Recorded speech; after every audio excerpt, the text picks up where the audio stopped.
Hello friends, তোমরা সবাই কেমন আছো? আশা করছি ভালো আছো। আর আমার চোখ মুখ দেখে আর আমার গত কয়েকদিনের ভিডিও দেখে নিশ্চয়ই তোমরা জানো যে আমি ভালো নেই। আর আমার চোখগুলো দেখে বুঝতে পারছো কি, কালকে রাত্রে একদম ঘুম হয়নি।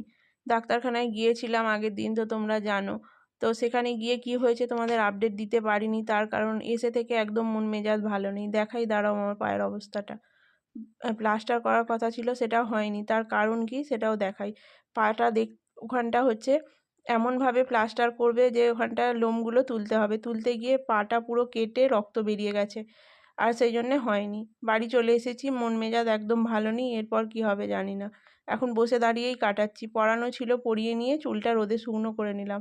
আর পাটা দেখতে পেলে কি অবস্থা। দুপুরবেলা ওইভাবেই খাওয়া দাওয়া করলাম, করে পড়ানো ছিল আবার যথারীতি, বসে দাঁড়িয়েই কাটাচ্ছি। তো তারপর সন্ধ্যেবেলা বসেছি চা খেতে। আর মায়েরও এখন কোমরে ব্যথা, ওষুধই আমাদের সম্বল এখন।